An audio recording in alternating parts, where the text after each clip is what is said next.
Hello. Hello boss, good morning po. Good morning. Boss, si Ivan po to. Oh, Ivan. Boss, di mo na ako makapasok ngayon boss kasi ang sama talaga ng pakiramdam ko boss. Meron ma. Sige, get pa son. Boss?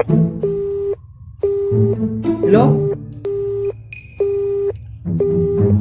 Lusan pa eh.